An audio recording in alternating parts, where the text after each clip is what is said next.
Buenas tardes a todos y a todas.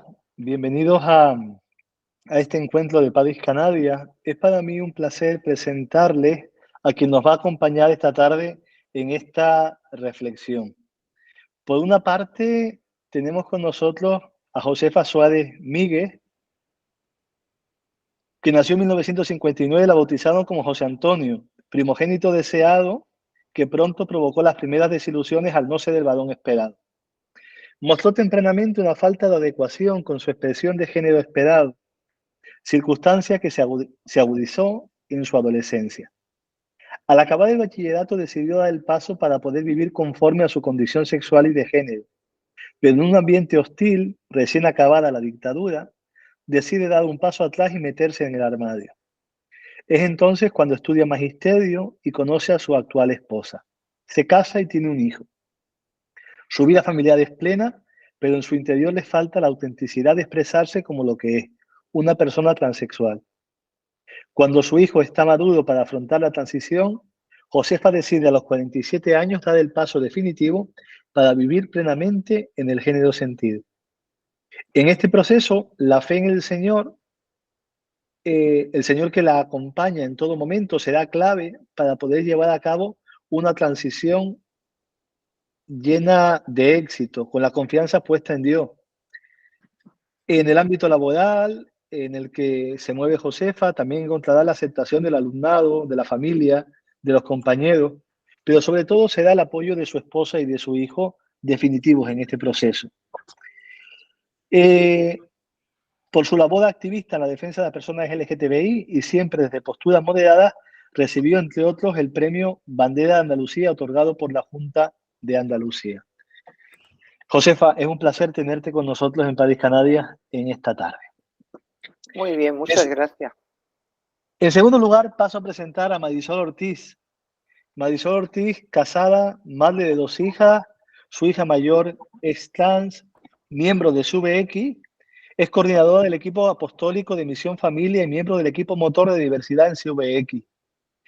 Miembro del comité de la ENP, Red Europea de Padres con Hijos LGBT. Economista de profesión, trabaja en el departamento financiero de una gran editorial y también acompaña a padres con hijos trans, sobre todo en los primeros momentos en los que estos padres necesitan de alguna manera la experiencia y el testimonio de lo que ella ha vivido y lo que ella de alguna manera en primera persona ha experimentado acompañando a su hija. Marisol, es también un placer tenerte con nosotros en esta tarde. Bienvenida. Muchas gracias a vosotros. Gracias, Cristóbal, por presentarnos a las 2 personas que hoy nos van a acompañar para reflexionar, repensar, digamos, también poder conocer un poco más una ley que ha sido aprobada a lo largo de este año, el 16 de febrero, y que realmente ha sido muy polémica no solo desde que se empezó a hablar de ella, sino pues a lo largo de todo el trámite de aprobación, de todo el trámite de enmiendas y hasta el momento de la aprobación final. Estamos hablando de la conocida como ley trans, ¿no? Quisiera empezar, si les parece, porque nos hagan una valoración así a nivel general, antes de meternos en matices de la ley, de lo que nos puede parecer pues esta ley en cuanto si supone avances sociales, si supone avances legales para las personas trans. Una valoración genérica, digamos, de todo lo que puede suponer esta ley. Si te parece, Marisol, empezamos contigo. Bueno, quizás te convendría hacer una pequeña y breve historia, ¿no? De dónde partíamos, ¿no? Más o menos en el 2007 había una ley que simplemente marcaba qué requisitos debía cumplir una persona para poder cambiar su sexo registral. Y la ley marcaba 2 requisitos, básicamente. 2 años de hormonación y un certificado médico conforme la persona presentaba una disforia de género. Si la persona no se requería en ningún momento que se hubiera llevado a cabo una cirugía de reasignación de sexo. Si esta cirugía estaba presente, evidentemente se convalidaban los 2 requisitos anteriores. La persona debería ser mayor de edad y debía ser española. Luego, cada comunidad autónoma, si tenía suerte en la que te correspondía, pues tenía una ley de protección al colectivo LGTB con más o menos extensión, con más o menos contenido, ¿no? Depende de qué comunidad autónoma, pues simplemente estaba la ley estatal y no había ninguna otra cosa más, y otras, pues la ley estaba mucho más desarrollada. Esto viene a cuento porque la necesidad de una ley nacional era muy querida por todo el sector, ¿no? Porque realmente hacía falta un marco nacional que cubriera, pues, a todas las personas de nuestro país, ¿no? El Tribunal Constitucional declaró esta primera ley inconstitucional por un punto, porque no atendía a los menores bueno, Josefa, luego también vamos hablando, ¿no? Sí. Perdón. Sí. No, que pensaba que querías intervenir con algo. Mira, bueno, el Tribunal Constitucional dijo que esta ley no convenía, tenía un punto que no incluía a los menores trans y especificaba a los menores trans con la suficiente madurez y con una situación estable de transexualidad. Entonces, ahí tenemos una primera ley estatal de requisitos para cambio de sexo en el registro civil. Tenemos una pluralidad de leyes autonómicas con más o menos fortuna y más o menos contenido y una sentencia del Tribunal Constitucional. Entonces, aparece aquí la ley trans. Lo primero que a mí me llama la atención es que todo el mundo la conoce como ley trans, pero la ley tiene un contenido muchísimo mayor que únicamente el tema transexual, ¿no? Hay puntos, o sea, la ley consta de 82 artículos. Yo de estos 82 tengo reparos con 2 y me gustan muchísimo otros 2 y el resto de los 80 los considero correctos. Entonces también la ley desarrolla pues todo un protocolo de protección a las personas trans teniendo en cuenta sobre todo situaciones especiales de vulnerabilidad, ¿no? De personas extranjeras, personas sin hogar, personas mayores y una protección efectiva, porque también tiene un régimen de sanciones. Claro, si haces una protección y no se contempla ningún régimen sancionador del incumplimiento, pues esto es una declaración de intenciones. Pero quizás mi mayor pega, y ahí sí que es que el contenido o lo que declaró la sentencia del Tribunal Constitucional, en ningún momento en la ley veo que haya ninguna medida que garantice que el menor trans acredite su madurez, ni que el menor trans tenga que acreditar una situación estable de transexualidad. Entonces, los dos puntos que para mí serían clave, pues no están tratados. Y tengo mis reparos con la manera que se enfoca, ¿no? Por otro lado, bueno, yo soy miembro de diferentes asociaciones de padres. Los padres que nos llegan en estos momentos a las asociaciones son padres con menores trans. Entonces, era muy necesario abordar el tema de la infancia trans, pero yo tengo mis reparos personales de que se haya abordado adecuadamente. También es un sector en que hay opiniones muy divergentes y muy diversas, ¿no? Hay gente que quiere una despatologización total y absoluta y hay personas pues, que preferimos que haya una cierta tutela médica. Ojo, tutela, no judicialización, ni verificación, ni injerencia médica. Tutela y seguimiento médico. Si acaso luego ya iremos desarrollando pues, los diferentes aspectos. Sí, gracias. Josefa, tu valoración. Sí, antes de entrar en detalle con la ley, yo le pongo un pero muy, muy grande a esta y a cualquier otra ley, una ley de ámbito estatal que me hubiera gustado que tuviera una continuidad en el tiempo y que me parece que no va a ser así. Y de ahí parto con esta pega, es decir, me parece que la ley necesitaba de un consenso político y un consenso social. Ninguno de los dos, y creo que se ha llegado a él. Políticamente no se ha pactado, no se ha llegado a tener unos mínimos de puntos en común donde las distintas organizaciones políticas, sobre todo las más representativas, pudieran de alguna manera enfocarla en un futuro más o menos inmediato de una manera que le diera estabilidad. Yo tengo la experiencia de la Ley Integral de Transexualidad aquí en Andalucía, que sí tuvo ese consenso y que esto a la larga facilita pues la implementación de la ley. Que, como digo, tengo mis dudas que ahora en una legislatura próxima, en esta o en otra, pues al llegar a la oposición política, pues la derogue. Y después, otro pero que le pongo es que no ha contado con un consenso mínimo en el ámbito, por ejemplo, pues de organizaciones feministas, sobre todo organizaciones que no radicales, pero sí que había que escuchar ciertos planteamientos para intentar, de alguna manera, llegar a un pacto. Es decir, las leyes no se construyen solamente desde un horizonte, sino teniendo en cuenta una perspectiva más amplia.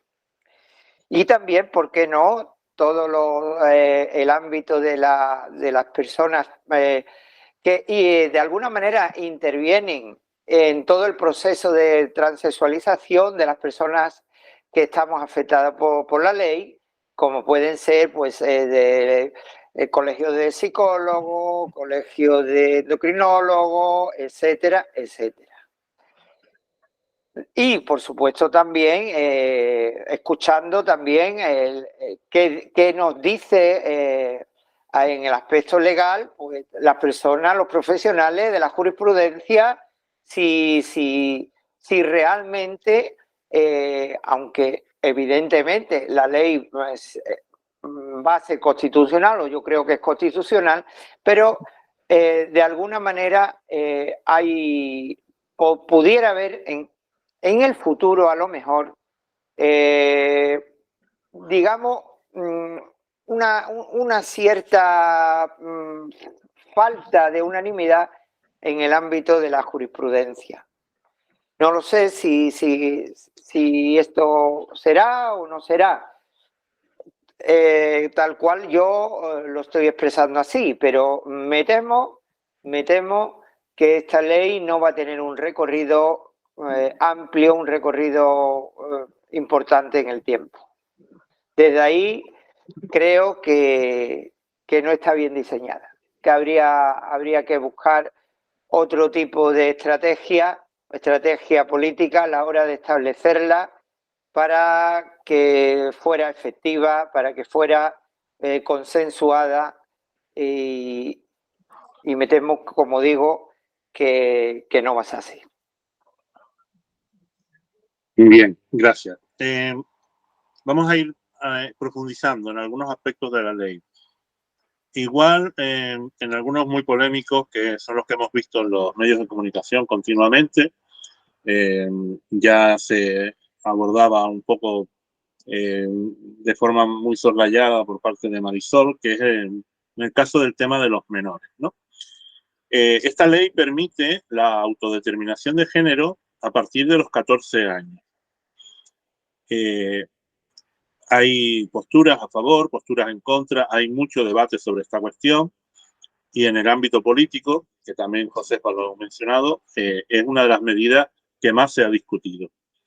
¿Qué nos parece a nosotros estas medidas? Nos parece que deberíamos cambiar la edad, que deberíamos tutelar, como ha salido también este proceso por otras personas, que no sea solo el propio deseo de los menores o las menores que desean cambiar su sexo. Entonces, ¿qué nos parece? Pues este punto de la ley a partir de los 14 años.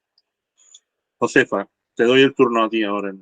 Bueno, el tema de la autodeterminación de género, como cualquier tema de autodeterminación jurídica, tiene mucha polémica, porque en realidad, jurídicamente,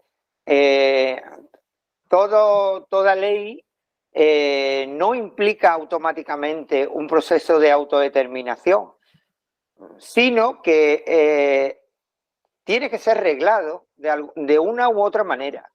Es decir, no únicamente la voluntad de la persona en sí misma dictamina una implicación jurídica del tipo que sea, económica o en este caso de un cambio registral de nombre y sexo. En la anterior ley que hacía mención Marisol, efectivamente, este requisito estaba avalado pues desde la psicología, desde la medicina, etcétera. Por lo tanto, decir que hay una autodeterminación de género entendiéndose que la persona menor o mayor, porque no solamente en los menores, sino los menores de más de 14 años, sino también en los mayores en sí, los adultos.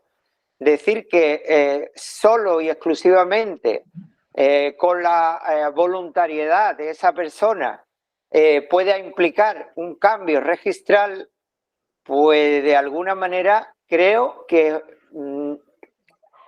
tiene una implicación que puede ser muy discutible porque cualquier ley necesita una serie de requisitos que tiene que acompañar para que ese proceso de autodeterminación se produzca.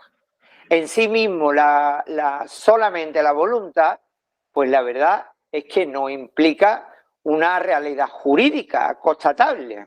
Es decir, yo, por ejemplo, si quisiera inscribir, por ejemplo, una propiedad en el registro civil, en el registro de la propiedad, únicamente a través de mi voluntad, por inscribirla, pues no sería posible. Es decir, hay una serie de requisitos que me lo exigen, pues por ejemplo, pues que esté avalada por una escritura, la propiedad, el que esté libre de carga, no esté implicando ninguna norma o contraveniendo ninguna norma urbanística, etcétera, etcétera.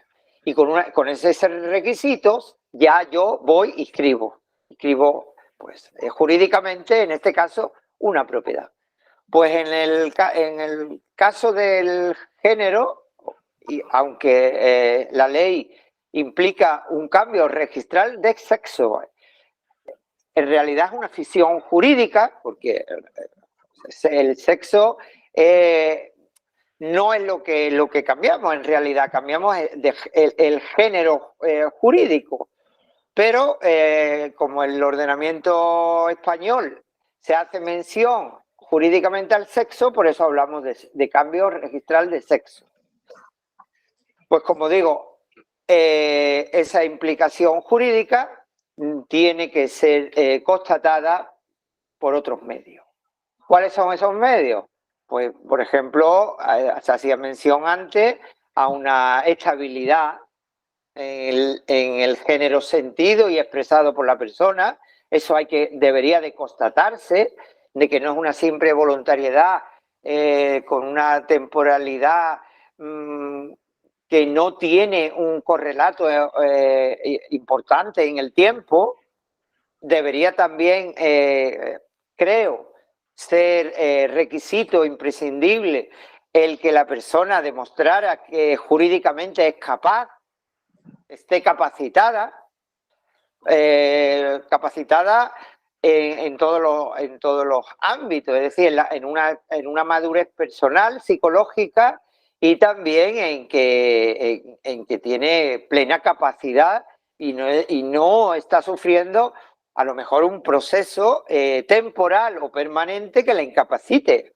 Por ejemplo, si una persona, ¿qué digo yo?, está en una situación ahora mismo pues con una depresión severa, importante, que le impida tomar decisiones claves, pues la verdad es que a mí me parecería muy imprudente que se accediera, por ejemplo, pues a determinar un cambio a nivel corporal importante, como puede ser las cirugías, por ejemplo, la más clave de reasignación genital, si no hay esa constatación de que esa persona está capacitada, está madura para poder decidir Eso la ley no lo trata. Evidentemente la ley no se mete concretamente en el ámbito de las intervenciones corporales, pero de alguna manera se traslada después. Por lo tanto, resumidas cuentas, simple y llanamente con la voluntad de la persona, creo que la autodeterminación se queda desde mi punto de vista, bastante coja. A mí me parecería que debería de tener la ley unos mecanismos que fundamentara esa autodeterminación. Marisol.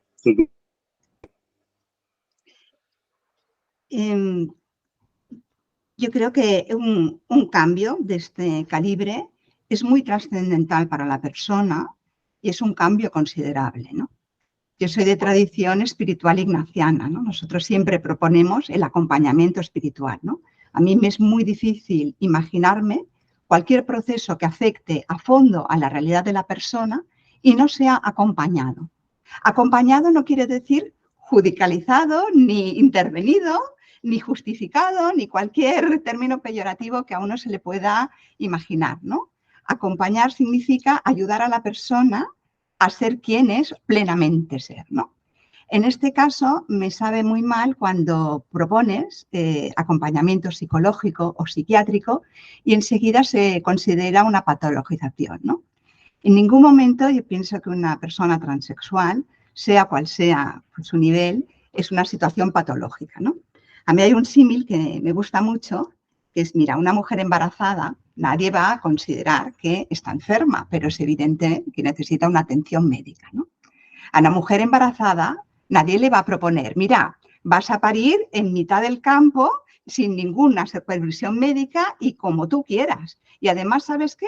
Cuando una vez tengas el bebé en tus brazos, ya todos tus problemas vitales están solucionados y eso va a ser un auténtico mundo de rosas, ¿no? Entonces, a mí lo que me da miedo en esta circunstancia es que se rechaza una intervención profesional, psicológica o psiquiátrica que puede ser de una gran ayuda para pautar y evolucionar el cambio, ¿no? Y luego también que la transición no lo arregla todo. No es solo yo tengo una disforia de género, yo quiero con un mayor o menor grado, llevo a cabo la transición y esa es la solución a todos mis problemas vitales. La transición también debe ser acompañada una vez se haya efectuado, ¿no?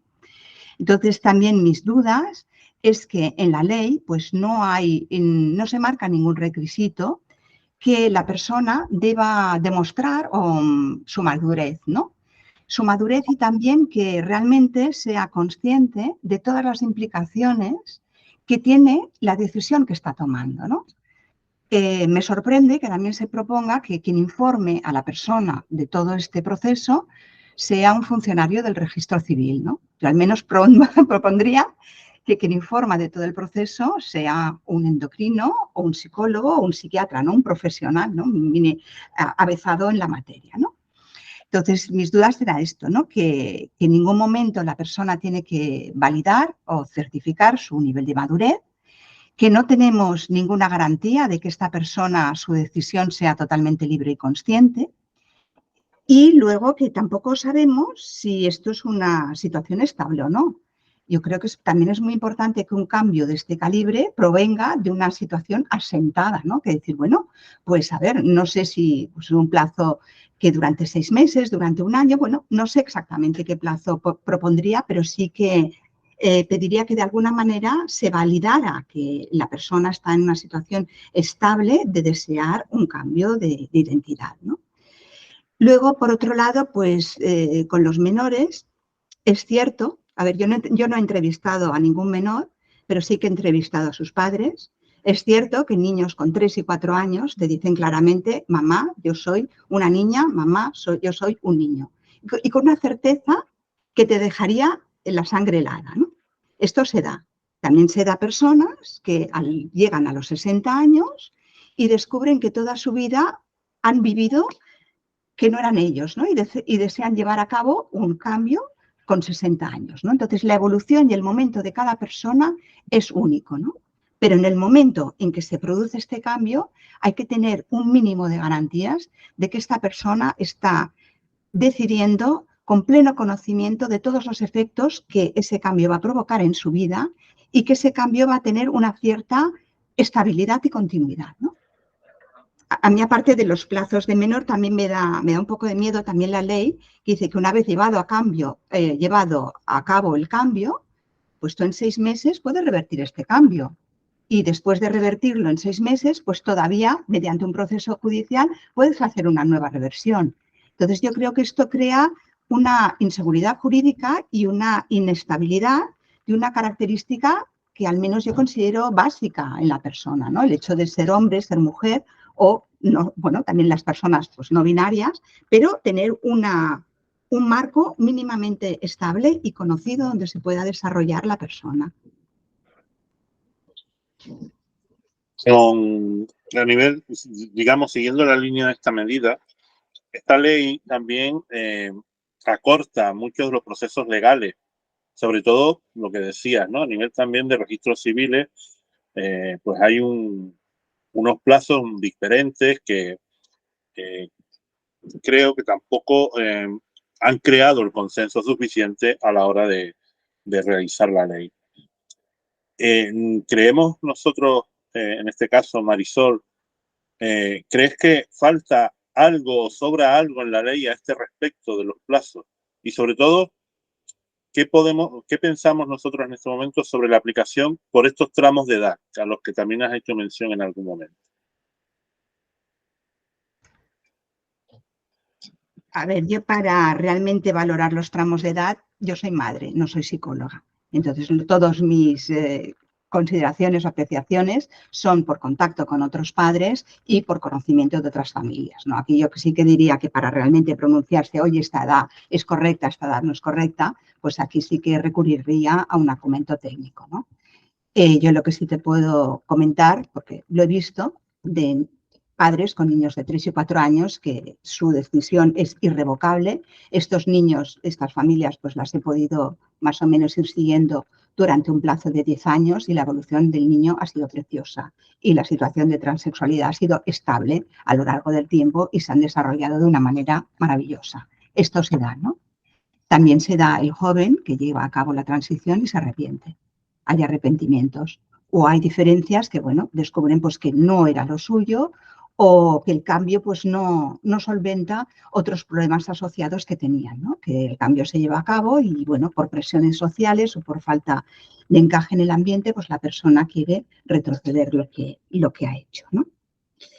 Bueno, quizás mi mayor reparo de lo que propone la ley es que yo creo que sería muy conveniente que el contacto inicial informativo fuera llevado a cabo por un profesional médico. O sea, aquí el menor puede, o el menor o el mayor o cualquier persona, se dirige al registro civil y es el funcionario del registro civil que le explica las consecuencias que va a tener su acto. Yo, la verdad, no sé vosotros, pero si yo voy a sufrir una intervención compleja, pues yo me dirijo al médico. Quiero que me informe un profesional cualificado, ¿no? En esto yo pienso que no sería muy difícil modificar la ley, que el primer punto de información fueran las unidades sobre género, ¿no? ¿Qué es lo que nos pasa? Que registros civiles hay en prácticamente todas las ciudades, pero unidades para género no están en todas las ciudades. Esto sería muy fácil porque simplemente en los hospitales de referencia, pues con tener un endocrino y un psicólogo o psiquiatra, que pueden ser 2 personas, pues estas 2 personas pues atenderían a la persona que quiere llevar al cabo el cambio, le informarían adecuadamente de todos los aspectos médicos y psicológicos y con este pequeño papelito de un pequeño cursillo, una entrevista de 2 horas, pues ya se podría ir al registro civil. Esto para mí sería una modificación bastante sencilla y que aportaría muchísimo para la ley, ¿no? En tu caso, Josefa. Bueno, yo lo que veo es que en el tema de menores, sobre todo, a partir de los 14 años, con esa libertad que se le deja al menor, a mí esto no me parece adecuado. No me parece adecuado porque con 14 años no hay una verdadera madurez para saberse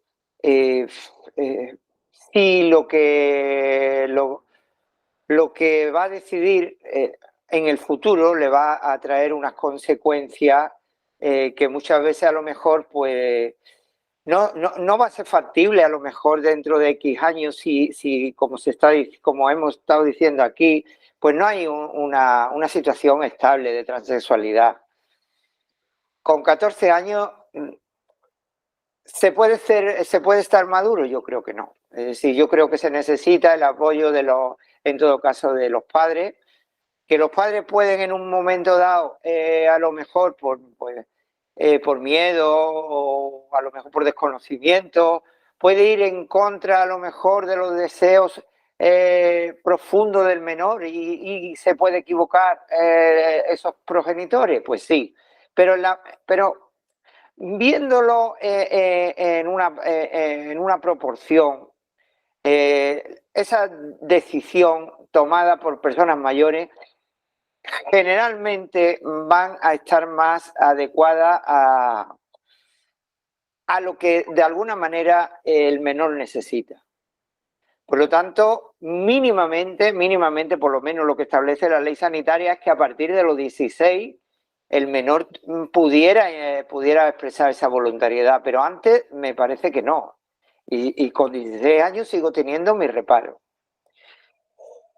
En cuanto a lo demás, que ya no solamente para menores, sino para mayores, ya también lo he expresado, es decir, los mayores tienen de alguna manera a nivel social, no que demostrar, pero sí que manifestar verdaderamente que están seguros de la decisión que toman, que llevan un tiempo sintiendo profundamente todo ese proceso que nos va acompañando a las personas trans a la hora de decidir hacer una transición y que de alguna manera lo tendrá que ir demostrando, ¿no? Es decir, si está haciendo uso de un nombre social, si de alguna manera ante su familia o ante sus amigos pues está expresando su deseo de ese cambio de identidad jurídica.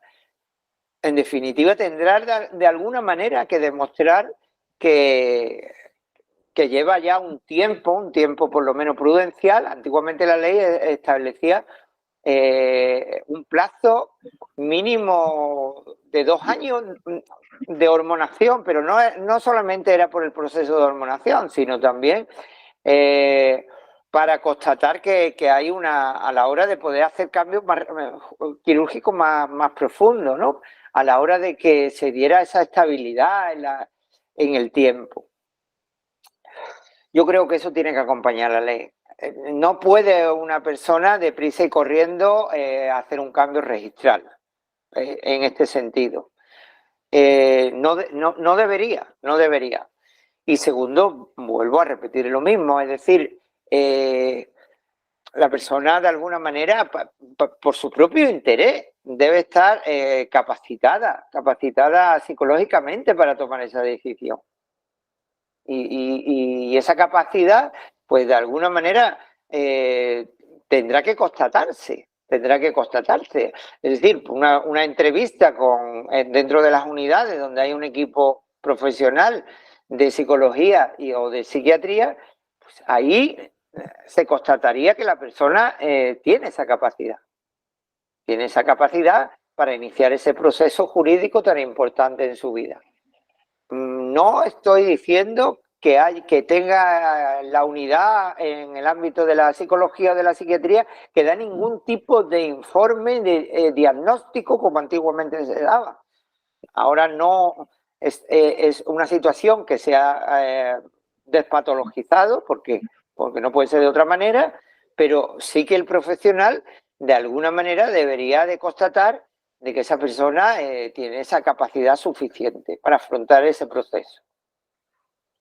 Así que a mí me parece que eso no está bien reflejado en la ley y de alguna manera puede ir en contra incluso de la persona.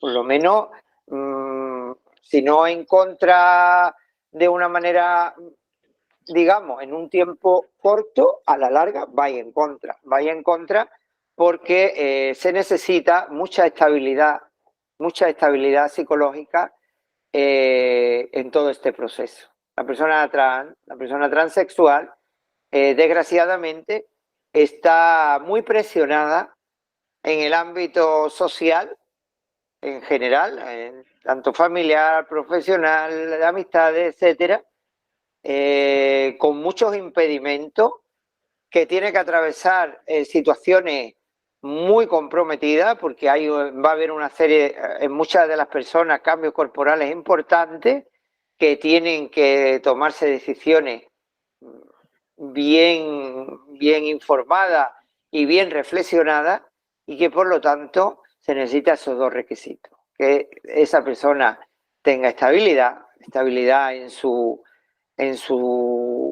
identidad, no en su identidad profunda, pero sí en esa expresión social de su identidad, y también que esté capacitada psicológicamente. En la ley también se recoge una novedad en cuanto al registro de personas trans que son migrantes y tienen residencia legal en España. Sobre todo, indica también la ley cuando no pueden hacerlo en su país de origen. Ya sabemos cuál es la situación del colectivo LGTBI, sobre todo las personas trans, en muchos países. A este respecto, ¿qué opinión nos merece esta medida dentro de la ley? Y además, ¿puede aportar esta medida algo al derecho internacional? Josefa, ¿te parece? Empezamos contigo ahora. Bueno, a mí me parece un cambio positivo. Ya en la ley de 2007 estaba coja en ese aspecto. Es decir, las personas migrantes que estaban, no tenían una seguridad jurídica a la hora de expresarse en su transexualidad, y que ahora con esta ley esto se incorpora como un aspecto positivo. Así que todas las personas que residamos en el territorio español tenemos que tener los mismos derechos en este ámbito de la ley. Y muchas de las compañeras, sobre todo de mujeres trans que vienen de Latinoamérica, que han sufrido bastante acoso en su vida diaria, pues ahora la ley en este caso le ampara, y yo eso lo considero muy positivo. Y por supuesto, el problema estaría que el correlato de la ley es de ámbito solamente nacional. Evidentemente, si hay un cambio jurídico de nombre o de sexo, no implica, por ejemplo, en sus países de origen, que sea reconocido. Para ello se tendría que establecer convenios bilaterales, y que yo sepa la ley no lo tiene. Así que mientras está la persona en España, lógicamente van a tener esos derechos, pero que no implica después que en sus países de origen esa persona los tenga, porque la situación legal de estos países, sobre todo de Latinoamérica, es muy diferente unos de otros. Aunque van incorporándose cada día más países legislaciones protectoras de las personas trans, pero ya digo que los países actúan a nivel autónomo, y no hay un derecho internacional en esta cuestión. Marisol, tu turno. Sí, yo creo que era muy necesario atender a las personas extranjeras, ¿no? Si no, era una situación de desamparo muy fuerte, ¿no? La ley introduce el término de sexilio, ¿no? Que es el exilio por razones de identidad de género o orientación sexual, ¿no? Esto es muy cierto, ¿no? Hay una emigración, casi refugiados, les podemos considerar, desde luego, por razones de identidad de género y orientación sexual, ¿no? En tu país no tienes posibilidades de llevar a cabo este cambio, no tienes ninguna, absolutamente, posibilidad de cambio de tu documentación legal, ni tan solo de recibir un tratamiento médico. Entonces, pues nuestro país les ofrece esta posibilidad, ¿no? Es duro que sea una posibilidad no contrapartida, sin contrapartida en los otros países, ¿no? Y ofreces un paraíso, pero un paraíso localizado, ¿no? Porque es una inmigración sin posibilidad de retorno al origen, ¿no? Así que, bueno, pero creo que poco a poco pues sí que puede contribuir a crear un marco internacional favorable a estas cuestiones, ¿no? Yo creo que es como un poco de punta de lanza, ¿no? Al menos acogerlo, ¿no? Bueno, atendí a una familia moldava que vino a Barcelona para llevar a cabo pues, la transición de su hijo, ¿no? Porque realmente pues, su situación en su país era nula. Era acudir a automedicarte vía internet sin ningún control médico para nada, sin garantía de la medicación que te estabas tomando, sin ninguna atención y sin ninguna posibilidad de cambio legal, ¿no?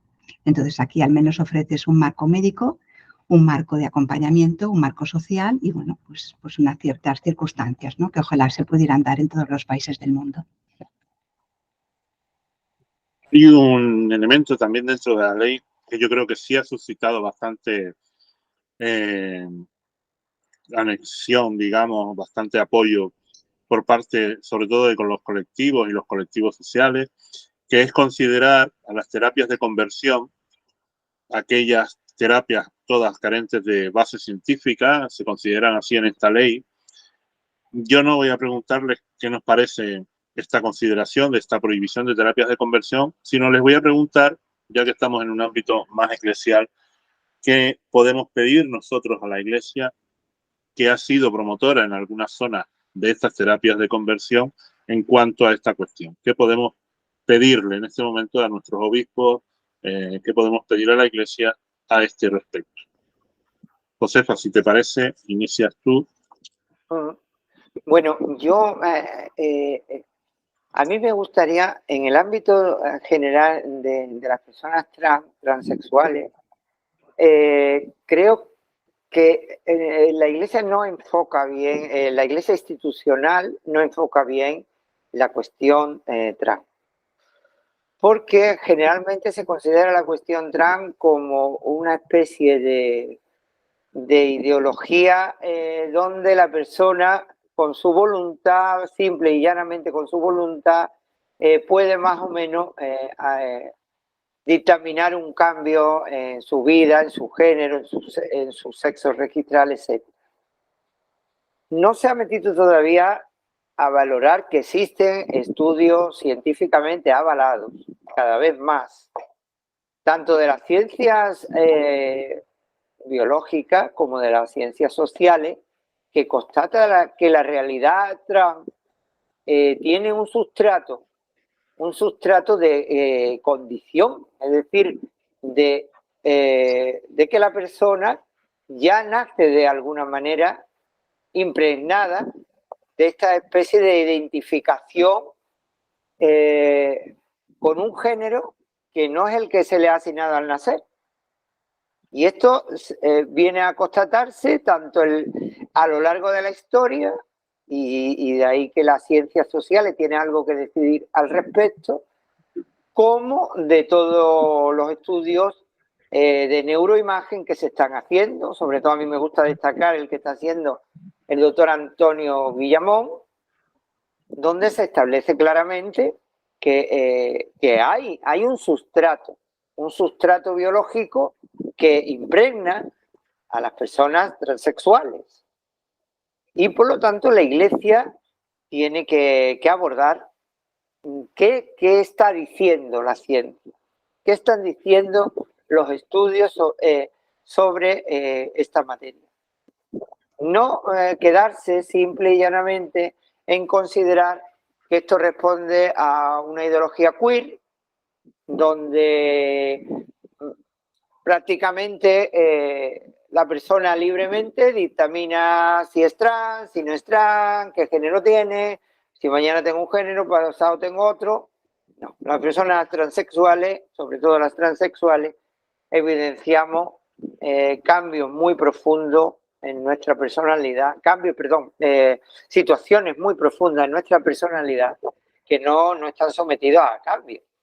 En todo caso, es la presión mediática, la presión social, la que hace que la persona en un momento dado pueda transicionar, si es que ha transicionado ya, pero no simple y llanamente por este motivo.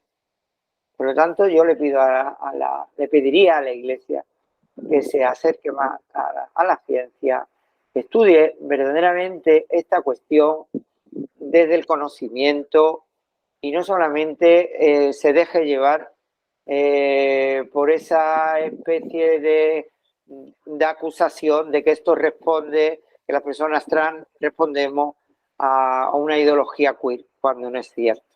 Las personas trans, igual que creo la mayoría de todas las personas LGTBI, sobre todo, atraviesan de norte a sur y de este a oeste en su persona una situación claramente que viene desde su propia condición de persona desde que nacemos.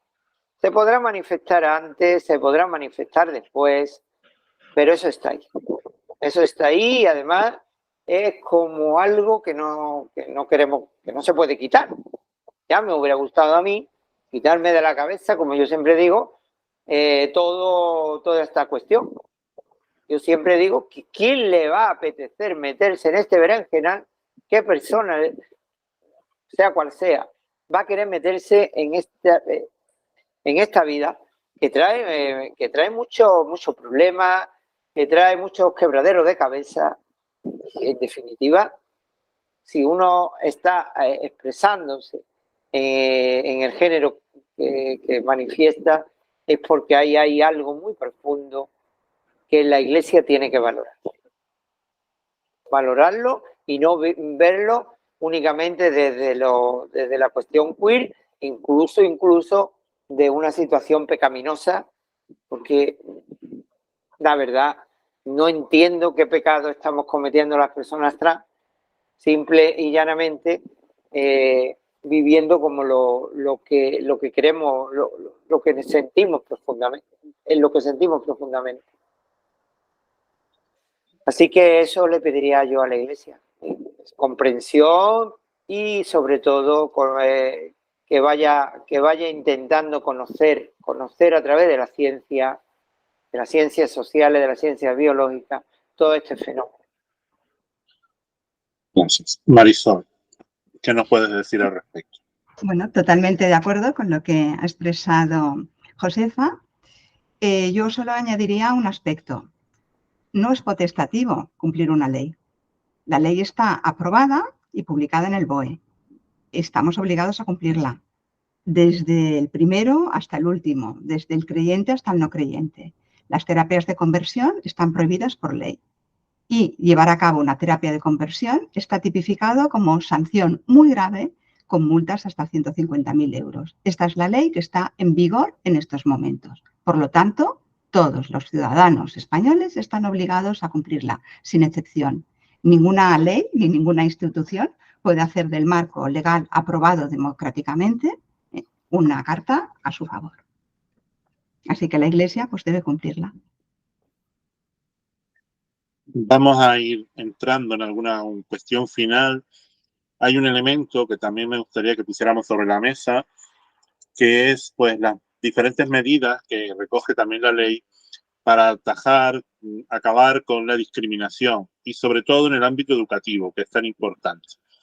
Hemos estado hablando de la cuestión de los menores y el ámbito educativo sin duda es muy significativo en el momento de poder pues evitar, ¿no?, ciertas discriminaciones que se dan. En este ámbito, en el ámbito educativo, en este ámbito de la discriminación, de cómo atajarla, ¿echamos de menos alguna medida? ¿Las medidas planteadas pueden ser suficientes? Marisol, si te parece, empezamos contigo ahora. A mí el capítulo de protección al colectivo LGTB ha sido uno de los que más me ha gustado de la ley, ¿no? Porque veo que contempla una gran variedad de colectivos, desde la situación de las escuelas, desde la situación hasta el turismo, en los deportes, en los espectáculos, todo va en los diferentes ámbitos de la persona proponiendo pues, y promoviendo una igualdad, ¿no? Incluso también me ha gustado que en algún momento pone que las instituciones públicas deben llevar a cabo estudios serios estadísticos, ¿no? Yo creo que es uno de los campos que más hace falta una investigación social fuerte, ¿no? Porque nos encontramos que muchísimas veces la gente emite juicios de valor, ¿no? Y que no están amparados por una realidad científica detrás, ¿no? Yo creo que en este tema, justo porque es tan polémico, pues deberíamos tener el amparo de unos estudios psicológicos, sociológicos, hechos con rigor, ¿no? Y ver realmente pues, de determinadas políticas qué efectos están teniendo, en qué momentos y con qué porcentajes y en qué circunstancias se producen las discriminaciones para aquí pues, corregirlas y solventarlas, ¿no? Yo aquí sí que es verdad que al margen de la ley he visto un avance social espectacular, ¿no? Sobre todo en la escuela concertada y religiosa, ¿no? Desde un punto de partida de que pues era una familia con un caso de una persona trans, pues era muy difícil que permaneciera en un centro porque no se acogía ni por parte del centro ni por parte de las familias esta situación, que podía producirse muchísimas dificultades, hasta hace, bueno, el año pasado me llamó una religiosa, que era la directora de un colegio, y me decía, bueno, que queríamos aplicar el protocolo, me explicó el protocolo que estaban siguiendo en su colegio para ver qué me parecía y si podían mejorar algo, ¿no? Bueno, mi respuesta fue muy rápida. El protocolo que estás llevando a cabo es impecable.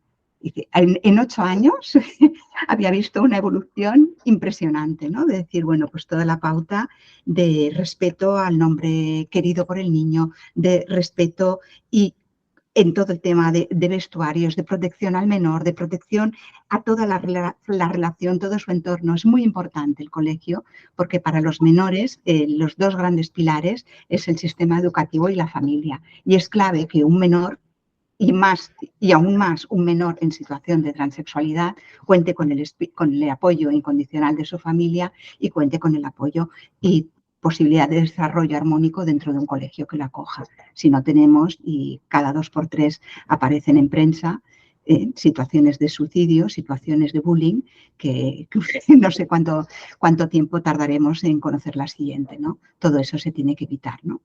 Yo lo único que he echado de menos en la ley es que me hubiera gustado unas medidas más concretas, ¿no? Es verdad, pero yo no sé si se desarrollará un reglamento, aquí no lo desconozco, pero sí que convendría que estuviera más pautado, ¿no? Que hubiera puntos más concretos de actuación. Sí. Bueno, la ley tiene un ámbito general de principios y en el ámbito educativo, pues cada comunidad tiene una autonomía en el ámbito educativo, pues establecen una serie de protocolos educativos para dar cobijo al ámbito de los menores trans. En general, todos los protocolos educativos que yo he visto, están bien diseñados, se van cumpliendo cada vez más. Es verdad que las escuelas concertadas costó un poco más, pero prácticamente ya no salen prácticamente en los medios de comunicación casos donde no se cumplan estos protocolos educativos. Y sí es cierto que el gran problema que tenemos en las personas trans, en los menores trans, tiene mucho que ver en el paso de la primaria a la secundaria. En los institutos había que reforzar mucho más todas las medidas antiacoso, las medidas de refuerzo educativo de los menores trans, que, como digo, están sometidos, sobre todo en la adolescencia, a unos cambios tanto psicológicos como corporales, muy importante. Que la transexualidad implica unos desbarajustes muy gordos, sobre todo en la pubertad, sobre todo cuando hay esa eclosión hormonal en los menores trans en el sentido no deseado. Y es ahí donde se hace preciso, muy preciso, ese acompañamiento psicológico del que estábamos hablando antes y que no existe. Es una pena. Es una pena que en las unidades de género no exista estos profesionales y prácticamente cuando una persona trans manifiesta que tiene a lo mejor un problema, un conflicto psicológico, pues se deriva a salud mental. Y la verdad es que yo creo que las unidades de género debería de haber, aparte del endocrinólogo, un psicólogo permanente, un equipo de psicología permanente que acompañara a todas las personas que tengan situación de vulnerabilidad y especialmente, ya que hablamos en el ámbito educativo, de los menores trans en ese paso tan importante que es la adolescencia. Pero bueno, habrá que andar, habrá que recorrer camino. Hay muchos colectivos activistas que no quieren y no entiendo por qué, porque quizás por la propia historia, ¿no?, de lo que significaron esos psicólogos en las unidades donde prácticamente se habían convertido en una especie de policía de género, donde te daban un informe y te decía si eres o no eres transexual. Y esto ya con la despatologización que ya viene dictaminada de organismos internacionales, pues no tiene esta funcionalidad ahora, no tiene que tener este temor. El ámbito de la psicología le puede hacer mucho bien a las personas trans y a los menores en particular. Así que a mí me gustaría que esto se implementara en los protocolos. Lo veo complicado, pero sería de una gran ayuda. Sería de una gran ayuda. Y aparte de que todas las personas, todos los menores trans deberían de tener un seguimiento ya en sí mismo por ser persona trans, porque las situaciones son, como digo, bastante conflictivas muchas veces, y esto implica que el abandono escolar está muy presente en los menores trans. O los malos resultados académicos. Así que de los equipos de orientación educativa tendría que hacerse también esta labor de seguimiento de estos menores, si están siguiendo adecuadamente los programas educativos, si se necesita algún tipo de refuerzo, porque es una población vulnerable. Es la triste realidad. Y yo creo que con medidas de apoyo y de refuerzo, pues de alguna manera se podría mejorar bastante la situación de estos menores trans. Bueno, yo quiero plantearles para una respuesta breve, porque antes lo decía Josefa, una de las cuestiones es la falta de consenso, tanto social como político, que ha habido en la ley, y ya estamos escuchando, por supuesto, como algunos candidatos a las próximas elecciones ya hablan de eliminar la ley y otros hablan de darle mayor profundidad, ¿no? Entonces, repito, de una forma breve, porque creo que tenemos ya una hora cumplida al menos de mesa, ¿qué puntos creen ustedes de acuerdo, en este caso de acuerdo, que puede haber entre las diferentes opciones políticas? Es decir, ¿qué cosas de la ley que está aprobada en este momento creen ustedes que podrían seguir formando parte de una ley aunque haya un cambio de gobierno. ¿Qué de positivo, si lo queremos ver así, tiene esta ley que puede permitir su continuidad? Josefa. Hombre, de positivo es que haya una ley integral que se recoja la realidad de la persona trans y los derechos, y esto es de positivo que tiene la ley.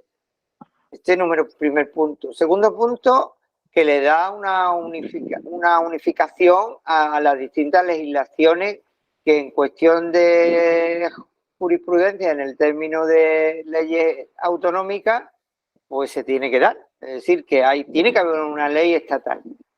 Debe de haber una ley estatal. Una ley estatal que unifique los criterios de aplicación en los distintos ámbitos. Esto también me parece muy positivo. A mí también me parecería positivo que no se derogara en sí mismo toda la ley, sino que se reformara. Porque derogar una ley por otra ley, y esto yo lo vengo sufriendo, nunca mejor dicho, en el ámbito educativo. Yo me he dedicado a la docencia y una ley viene con otra que es derogada por otra, y así décadas y décadas, y andamos siempre en el mismo tema, es decir, en una especie de camino a ninguna parte. Creo que la solución no estaría en una derogación de toda la ley, sino solamente de aquellos puntos más conflictivos, por ejemplo, el tema de menores, que está claramente que es un tema que tendría lo mejor que modificarse, y puntualizar un poco más el tema de que esa voluntariedad de la persona por hacer un cambio registral, pues como yo dije antes, pues quede reflejada por esa capacidad que tenga esa persona para demostrar que sí tiene una situación estable de transexualidad y que de alguna manera va a ser capaz de llevar a cabo en su vida social un cambio profundo, pero que le va a dar seguridad social, digamos, entre comillas, a la propia sociedad. Así que yo creo que algunos puntos hay que reformarlos, pero no tendría por qué anularse específicamente toda la ley, y por supuesto no podríamos volver a la situación de la ley de 2007, porque desde los organismos internacionales, tanto de la Organización Mundial de la Salud como también desde los manuales psiquiátricos de la Sociedad Psiquiátrica Americana, se ha despatologizado todo lo que significa la disforia de género, con lo cual no se podría volver a patologizar una ley trans. Así que más bien lo que habría que hacer es reformar la que hay, intentar oír a todos los colectivos, repito, colectivos en el ámbito profesional, también en el ámbito social, organizaciones feministas, sobre todo aquellas que no sean radicales a la hora de manifestar que se derogue y se vuelva a la situación anterior, únicamente, en definitiva, buscar acuerdos y consensos. Gracias. Marisol. Bueno, yo también abogo por una reforma y no derogar la ley. La ley tiene aspectos muy positivos. Yo creo que todos los partidos políticos coinciden en la protección al colectivo LGTB. Y aquí pues unos pondrán el acento más en unas cosas y otros menos en otras, pero sí que hay un consenso social irrenunciable que ya todo el mundo entiende que por ley es un colectivo que tiene que ser protegido y digno de ser protegido, ¿no? Yo creo que ahí hay consenso y no va a haber problema. Con todo el tema del tramo de edad con los menores trans o con la posibilidad de cambio y reversión del cambio, yo creo que aquí sí que va a haber bastante polémica entre los diferentes partidos. Y luego hay otro aspecto que no hemos mencionado, que es el referente a la I, a las personas intersex, ¿no? Que las pobres son tan silenciosas que nadie se acuerda de ellas y por eso yo creo que no ha habido ninguna polémica, ¿no? Por primera vez en la ley tenemos, legisla que los niños intersex, bueno, son los bebés que nacen que por diferentes síndromes y condiciones médicas no se sabe muy bien qué sexo asignarles, ¿no? Tienen características sexuales ambiguas y tú ves ese bebé y no sabes muy bien si estás delante de un niño o una niña, ¿no? Bueno, pues la ley establece que durante el primer año de vida los padres tienen tiempo para hacer las pruebas médicas pertinentes e inscribir el sexo en el registro civil cuando el bebé tiene un año, ¿no? Esto es muy importante y es un tema técnico que yo creo que aquí todos los partidos políticos están de acuerdo, ¿no? Otro problema a lo que se enfrentaba este colectivo súper silenciado y casi oculto, pues era que estos bebés, pues por razones estéticas únicamente, sin justificación médica, eran intervenidos a edades muy tempranas, ¿no? Eso significa que niños de 2, de 1 año tal, pues sus genitales eran intervenidos para adecuarlos a lo que nosotros consideramos unos genitales normales de mujer o de hombre, ¿no? La ley prohíbe todas estas intervenciones que no tengan una justificación de salud médica estricta hasta los 12 años, ¿no? Yo no he visto ningún partido político que estuviera en desacuerdo con esto, ¿no? Me puede parecer aquí como muy poco importante, pero yo creo que es muy significativo que hagamos y visibilicemos a la I del colectivo, que normalmente pasa oculta y normalmente a nadie les tiene en cuenta. Esta ley es muy importante en este punto. Muchas gracias. Creo que hasta aquí hemos desgranado bastantes aspectos de esta ley. Si quisiera a Cristóbal, que ha hecho la presentación y que también conoce bastante el campo en el que nos movemos, pues si quiere hacer una aportación final antes de despedirnos. No, yo simplemente agradecer a Josefa y a Marisol porque creo que nos han dado una visión generalizada. No están teorizando, están hablando desde lo que ellas mismas viven en sus ambientes cotidianos y se han acercado de primera mano al texto que estábamos debatiendo, ¿no? Creo que han sido propositivas, creo que han sido críticas, han señalado los puntos de alguna manera más débiles de la ley, pero también aquellos que son buenos y que reconocen de alguna manera la protección del colectivo LGTBI. Por tanto, gracias a ustedes, porque creo que nos aportáis una visión nueva, amplia, positiva, sobre todo para aquellos que no estamos tan en relación con esta realidad. Yo reitero ese agradecimiento desde Padis Canarias a Marisol y a Josefa.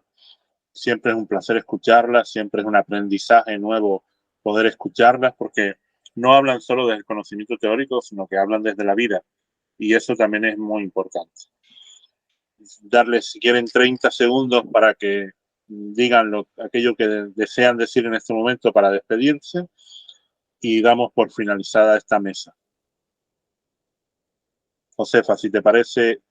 Bueno, yo manifestar la esperanza en que la realidad de las personas transexuales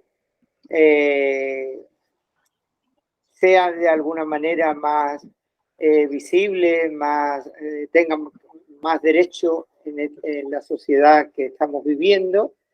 Y yo creo que yo no le temo a los cambios políticos que a lo mejor se van a originar, porque los derechos de las personas trans están ahí y yo creo que jurídicamente van a seguir estando reconocidos. Marisol. Bueno, yo aquí pediría que qué queremos, ¿no? ¿Qué queremos que sea nuestra cara pública como iglesia, ¿no? Como cristianos y como iglesia, ¿qué compromiso tenemos con la sociedad? ¿Y qué compromiso tenemos con los seres humanos, ¿no? Podemos hacer una religión que diga qué es correcto, qué no es correcto y todo lo que no es correcto condenado y rechazado. Yo creo que con la mínima lectura del Evangelio vemos que Jesús iba por otro lado. O podemos hacer que nuestra religión sea de amor, de abrazo y de comprensión, ¿no? Y sobre todo este abrazo, este amor y esta comprensión que no tengan miedo a los cambios, ¿no? A los cambios en la familia, a los cambios sociales, a los cambios que vemos en todo nuestro entorno, ¿no? Podemos percibir los cambios como amenaza a nuestra estructura, o como oportunidad de acoger novedades, ¿no? A mí lo que más me pesa y me duele en el alma es cuando intentas coger documentos de iglesia sobre género o sobre familias, y a las familias pues, con menores trans o a lo que intentamos ver cuestiones de género se nos considera una amenaza. Esta frase está escrita en varios documentos de iglesia, ¿no? Constituimos una amenaza para la familia, ¿no? Esto duele en el fondo del corazón, ¿no? Yo lo último que quiero ser en mi vida es una amenaza para alguien. Pues de nuevo agradecido por haber compartido este ratito con nosotros. Desde Padis Canarias queremos seguir construyendo esos puentes muchas veces rotos entre iglesia y colectivos LGTBI, y les damos a ustedes las gracias por haber hecho posible un peldaño más de este puente. Gracias, Cristóbal, por tu tarea también para poder estar en esta mesa. Gracias a Pedro, que lleva la parte técnica, y emplazarles a todos los que nos están escuchando en este momento, los que nos van a ver, para las nuevas actividades que Padis va a hacer a lo largo del próximo tiempo. Un saludo a todos.